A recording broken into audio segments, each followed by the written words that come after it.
राजनीतिक विरोधी भले ही शूट एंड साइट पर सवाल उठाएं, लेकिन यह भी एक सच है कि पिछले कुछ वक्त में हिंदू त्योहारों या आयोजनों पर दंगे या तनाव की घटनाएं बढ़ी हैं। अब हम आपको हिंदू त्योहारों पर दंगों से जुड़े कुछ आंकड़े दिखाने जा रहे हैं। ये आंकड़े आपको भी गौर से देखने चाहिए।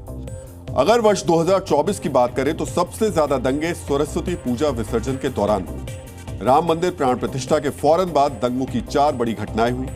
गणेश उत्सव के दौरान भी 4 बार सामुदायिक तनाव और हिंसा की खबरें आई। रामनवमी पर हिंसा और सामुदायिक तनाव की 3 घटनाएं हुई। Centre for study of society and secularism की एक रिपोर्ट के मुताबिक वर्ष 2024 में देश में सामुदायिक तनाव की 59 घटनाएं हुई, जिनमें से 26 दंगे त्योहार या शोभा यात्रा के दौरान हुए थे। अगर 2022 और 2023 पर नजर डालेंगे तो यह आंकड़ा ज्यादा बड़ा नजर आएगा। 2022 में ही हनुमान जयंती और रामनवमी की शोभा यात्राओं जैसे हिंदू त्योहारों के दौरान हिंसा का सिलसिला शुरू हुआ। जब यह पैटर्न समझ में आया तो सरकार और सिस्टम जागे, जिसकी वजह से 2024 में ऐसी घटनाओं में कमी आई। लेकिन हिंदू त्योहारों पर हिंसा का यह सिलसिला पूरी तरह खत्म नहीं हुआ है। हिंदू त्योहारों या धार्मिक आयोजनों पर हिंसा का सिलसिला अभी भी चल रहा है और अब जो तस्वीर हम आपको दिखाने जा रहे हैं वो बिल्कुल नई है। अब से कुछ ही घंटों पहले ये तस्वीरें सामने आई हैं। आपके टीवी स्क्रीन पर बाईं तरफ जो वीडियो नजर आ रहा है वो गुजरात के वडोदरा का है, जहां गणेशोत्सव की शोभा यात्रा पर कुछ असामाजिक तत्वों ने अंडे फेंके। सोचिए, गणपति बप्पा की शोभा यात्रा पर अंडे फेंकने का दुस्साहस किया गया। वहीं दाईं तरफ चल रही तस्वीर उत्तर प्रदेश के बहराइच से आई है। आरोप है कि बहराइच में गणपति की शोभा यात्रा पर पटाखे फेंके गए। यात्रा में शामिल हिंदुओं ने इस हरकत का विरोध किया, लेकिन श्रद्धालुओं का आरोप है कि शिकायत के बावजूद पुलिस ने पटाखे फेंकने वालों पर कोई कार्रवाई नहीं की। दोनों ही घटनाएं हिंदुओं की भावनाएं भड़काने वाली हैं। दोनों ही घटनाएं सांप्रदायिक तनाव बढ़ाने वाली हैं।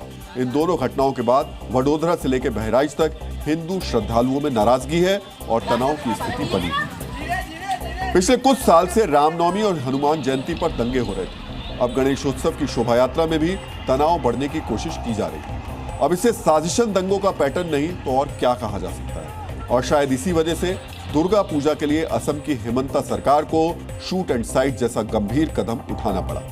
हिंदूवादी संगठन इस फैसले का समर्थन कर रहे हैं, लेकिन कुछ मुस्लिम धर्मगुरु इसके विरोध में भी खड़े हो गए हैं। ये वो हिस्सा है बंगाल का या आसाम का जहां पर कि जिसके कण कण में रग रग में मां दुर्गा के जयकारे गूंजते थे। जगह जगह दुर्गा पांडाल बनते थे। आज उन पांडालों को जलाने की कोशिश होती है, मूर्तियों को भंजित करने की कोशिश होती है और मां दुर्गा के भक्तों को मारने की कोशिश हो रही है। गौ हत्या वहां पर आम होती चली है और राज्य के मुख्यमंत्री को शूटेड साइट के ऑर्डर देने पड़े।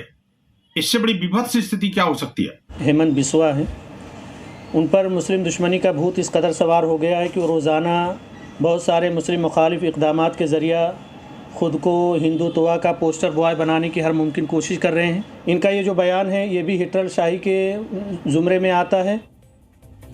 लोकतंत्र में सबको अपना विरोध जताने की स्वतंत्रता है, लेकिन विरोध करने वालों को यह भी समझना चाहिए दंगा एक वायरस होता है और यह वायरस दंगाइयों की सोच से फैलता है। इसलिए अगर दंगाइयों को नहीं रोका गया तो यह वायरस पूरे समाज और देश को बीमार कर देगा।